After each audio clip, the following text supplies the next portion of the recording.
ধেমাজিৰ এগৰাকী উদ্যমী প্ৰগতিশীল খেতিয়কৰ এই মুহূৰ্তত এখন আমি বাৰীত উপস্থিত আছোঁ আৰু এই বাৰীখন হৈছে লগুৱাবৰা গাঁৱৰ গিৰীন্দ্ৰ চুতীয়াৰ আৰু এইগৰাকী কৃষকে এতিয়া প্ৰেমত পৰিছে বুলি ক'ব লাগিব বাংলাদেশী ৰেধুন্দৰী কাৰণ এই গিৰীন্দ্ৰ চুতীয়াৰ এই বগৰী বাৰীখন ভাৰত সুন্দৰী আৰু বাংলাদেশী ৰেধুন্দৰী সমান্তৰালভাৱে থাইলেণ্ডৰ গ্ৰীণ আপেল আৰু বিভিন্ন ইয়াতে প্ৰজাতিৰ বগৰী খেতি কৰিছে আৰু এটা কথা উল্লেখ কৰিব লাগিব যে যোৱা 6টা বছৰ ধৰি ধাৰাবাহিকভাৱে গিৰীন্দ্ৰ চুতীয়াই যদিওবা এগৰাকী জনপ্ৰতিনিধি আছিল সেই জনপ্ৰতিনিধি ৰাজনৈতিক ক্ষেত্ৰখনৰ পৰা আঁতৰি আহি তেওঁ ইতিমধ্যেই এগৰাকী খেতিয়ক হিচাপে নিজকে প্ৰতিষ্ঠা কৰি তুলিছে মোৰ সৈতে আছে সেইগৰাকী প্ৰগতিশীল উদ্যমী খেতিয়ক আৰু মই এটা সামগ্ৰিক দৃশ্যাংশ দেখুৱাইছোঁ যে তেখেতৰ এই যি সুবিশাল যি আচলতে 27 বিঘাৰ ব্যাসাৰ্ধৰ এটা মাটিকালি এলেকা আছে আৰু এই এলেকাটোতে তেওঁ এই বগৰী খেতি কৰিছে আৰু প্ৰায় 6 বিঘাৰ বগৰী খেতি তেওঁ ইয়াতে কৰিছে আৰু 6 বিঘা বগৰীত তেওঁ বছৰি কেইবা লক্ষাধিক টকা আয় কৰিবলৈ সক্ষম হৈছে আৰু এটা কথা উল্লেখ কৰিব লাগিব যে কোভিডকালীন পৰিৱেশৰ পিছত এইগৰাকী গিৰীন্দ্ৰ চুতীয়াই নিজা বাৰীখনক সদব্যৱহাৰ কৰিছে বুলি ক'ব লাগিব কাৰণ তেওঁ পূৰ্বতে যিহেতু 8ম শ্ৰেণীৰ পৰাই তেওঁ অসম গণ পৰিষদ দলৰ লগত এগৰাকী সক্ৰিয় কৰ্মী আছিল আৰু 2013 চনত তেওঁ নিৰ্বাচনত প্ৰতিদ্বন্দ্বিতা কৰি এই পঞ্চায়তৰ পৰা এগৰাকী তেওঁ আঞ্চলিক সদস্য হিচাপে নিৰ্বাচিত হৈছিল কিন্তু পৰৱৰ্তী সময়ত তেওঁ কাৰ্যকাল উকলাৰ পিছত তেওঁ কিন্তু ৰাজনৈতিক ক্ষেত্ৰখনৰ পৰিৱৰ্তে কৃষি কৰ্মত তেওঁ স্বাৱলম্বী হ'বলৈ প্ৰয়াস কৰিছে মই গিৰীন্দ্ৰ চুতীয়াৰ কাষলৈ যাব বিচাৰিম আমাৰ সৈতে গিৰীন্দ্ৰ চুতীয়া আছে আপোনাৰ পৰা জানিব চেষ্টা কৰিছোঁ প্ৰথমে আপোনাক শুভেচ্ছা জ্ঞাপন কৰিছোঁ এই তাৰ ভিতৰুৱা অঞ্চলত আপুনি এখন প্ৰগতিশীল ফাৰ্ম আৰম্ভ কৰিছে বাসুদেৱ কৃষি ফাৰ্ম কেতিয়াৰ পৰা আৰম্ভ কৰিছে আৰু কেনেধৰণে আপুনি এই কৃষি কৰ্মত জড়িত হৈছে হয় নমস্কাৰ আপোনালোকক মই আজি কৃষি ফাৰ্মলৈ অহাৰ বাবে আপোনাক ধন্যবাদ জ্ঞাপন কৰিছোঁ মই কৃষি ফাৰ্মখন 2019 চনৰ যেতিয়া COVID-19 আহিছিল সেই COVID-19ৰ সময়ত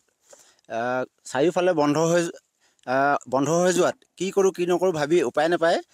যেতিয়া ইউটিউবত চালোঁ যে মই বগৰী খেতিটো খুব লাভজনক খেতি সেই হেতুকে মই বগৰী খেতিটো আৰম্ভ কৰিলোঁ তেতিয়াৰ পৰাই বগৰী খেতি কৰি মই আজি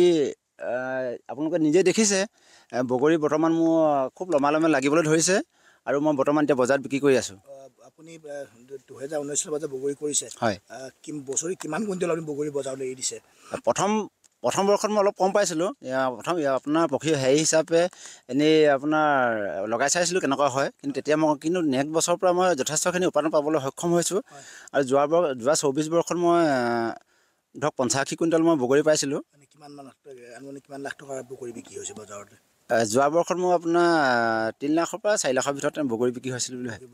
হৈছে আৰু লগত আপোনাৰ কি প্ৰজাতি আছে বগৰী ইয়াতে বগৰী বৰ্তমান 4টা প্ৰজাতি আছে মোৰ আপোনাৰ এটা আছে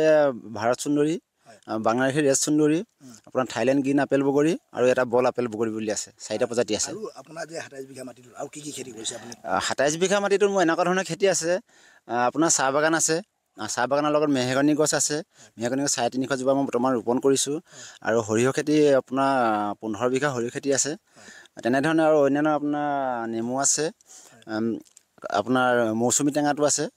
মালটাটো ড্ৰেগন ফ্ৰুট লগাইছোঁ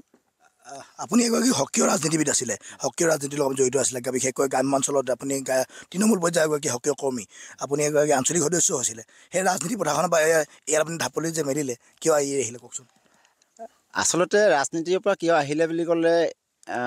সদ্যহতে মই ৰাজনীতিৰ পৰা আপোনাৰ একেবাৰে আপোনাৰ বৰ্খাস্ত বা অব্যাহতি লোৱা নাই কিন্তু মই একেবাৰে আপোনাৰ পোনপটীয়াভাৱে ৰাজনীতিত নাই কিন্তু মই অসম গণ পৰিষদ দলতে বৰ্তমান আছোঁ যিহেতুকে মই অসম গণ পৰিষদ দলৰ পৰা এজন প্ৰতিনিধি হিচাপে মোক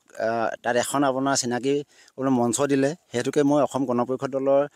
কোনোদিন আপোনাৰ তাৰ পৰা যাব নোৱাৰোঁ বা গ'লেও সেইটো পাছৰ কথা বেলেগ চিন্তাধাৰা কৰিম কিন্তু যিহেতুকে মোৰ দেউতা এজন খেতিয়ক মোৰ দেউতাই সৰুৰে পৰা খেতি কৰ্মৰ লগত মই যেতিয়া সৰু আছিলোঁ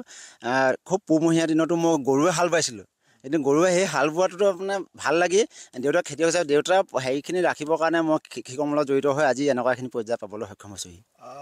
এতিয়া আপোনাৰ বাৰীলৈ আপুনি বাৰীৰ পৰা দৈনিক আপুনি কি আপোনাৰ লগত কোনে কেনেকৈ সহায় কৰে বাৰীৰ পৰা মোক সম্পূৰ্ণ আপোনাৰ মোৰ এক নম্বৰতে মোৰ হ'ল দেউতা দেউতাই মোৰ সৰ্বা তেখেতে মোৰ সোঁহাতখন তেখেত নহ'লে মই কোনো কামতে সফলতা অৰ্জন কৰিব নোৱাৰিলোহেঁতেন আৰু এক নম্বৰতে মই ঘৰখনৰ সকলোখিনি ধৰক মোৰ পত্নীৰ পৰা সহধৰ্মিনীও সহায় কৰে মোৰ ভণ্টি আছে ভণ্টি গোটেইখিনি আমাৰ ঘৰৰ সকলোৱে মোক সহায় কৰে হয় এইগৰাকী গিৰীন্দ্ৰ চুতীয়া আৰু এটা কথা উল্লেখ কৰিব লাগিব যে তেখেতে ইতিমধ্যে উল্লেখ কৰিছে তেওঁ যিহেতু ৰাজনৈতিক দলৰ এগৰাকী সক্ৰিয় কৰ্মী আছিল কিন্তু তেওঁ যদিও বা তেওঁ অসম গণ পৰিষদ দলৰ এগৰাকী কৰ্মী হিচাপে তেওঁ দলক সময় দিয়া নাই কিন্তু তাৰ পৰিৱৰ্তে তেওঁ কিন্তু সেই দলটোক ভাল পায় সমান্তৰালভাৱে তেওঁ উল্লেখ কৰিছে যে তেওঁ এই কৃষি কৰ্মত তেওঁ এই বাৰীখনতেই 350 জোপা মেহগনি গছ আছে সমান্তৰালভাৱে তেওঁ চাহপাতৰ খেতি কৰিছে আৰু এটা কথা উল্লেখ কৰিব লাগিব যে গিৰীন্দ্ৰ চুতীয়াই 2019 বৰ্ষৰ পৰা কোভিডকালীন পৰিৱেশত আচলতে তেওঁ উপাৰ্জনৰ পথ বিচাৰি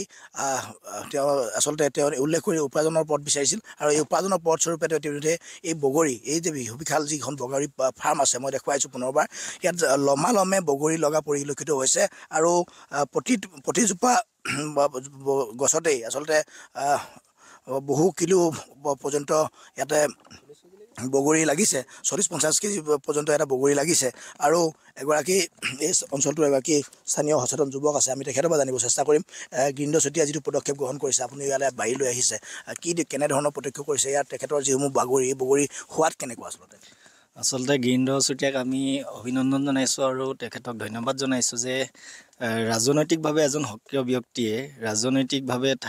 থাকিও কিছুমান কাম কৰিব পাৰিলেহেঁতেন কিন্তু তেওঁ এই কৃষি কৰ্মত জড়িত হৈ এটা নিদৰ্শন দাঙি ধৰিছে যে অঞ্চলটোৰ কাৰণে যুৱকসকলৰ কাৰণে যুৱক যুৱতীসকলৰ কাৰণে স্বাৱলম্বীৰ যিখন সমাজৰ কাৰণে তেওঁ এটা নিদৰ্শন হৈ পৰিছে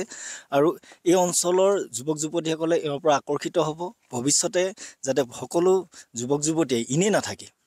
কোনোবাই কিবা বেলেগ কামত থাকিলেও বা গাঁৱত থকা বা যুৱক যিসকল আমাৰ কেৰেলাত আছে ক'ৰবাত বাহিৰত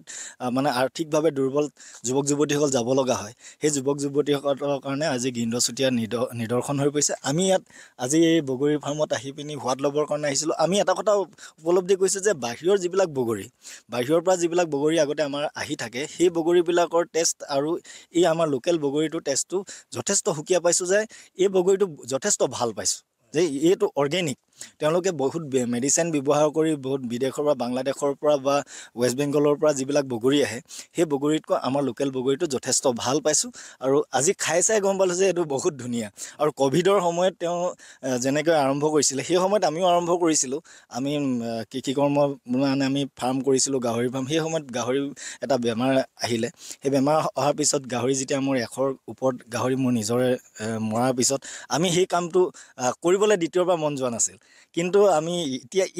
এই বাগানখনলৈ আহি এই বগৰী বাগানখনলৈ আহি এনেকুৱা লাগিছে যেন আমি সেই কামটো কিয় এৰি দিলোঁ আমিও যদি একেৰাহে লাগি থাকিলোহেঁতেন আমিও আজি 1000-2000 গাহৰি পালন কৰিব পাৰিলোহেঁতেন এতিয়া ভাবিছোঁ আমি নতুনকৈ আকৌ বগৰী ফাৰ্মেই কৰিম নেকি তেনেকুৱা ধৰণৰ চিন্তা চৰ্চা আহিছে সেইকাৰণে চবকে আমি যুৱ প্ৰজন্মক ক'ব বিচাৰিছোঁ যে গিৰীন্দ্ৰ চুতীয়াক এই অঞ্চলৰ আদৰ্শ হিচাপে লৈ সকলোৱে কৃষি কৰ্মত নিয়োগ হ'ব উল্লেখ কৰিছে যে এই গিৰীন্দ্ৰ চুতীয়াৰ যিখন বাৰী এই বাৰীখনৰ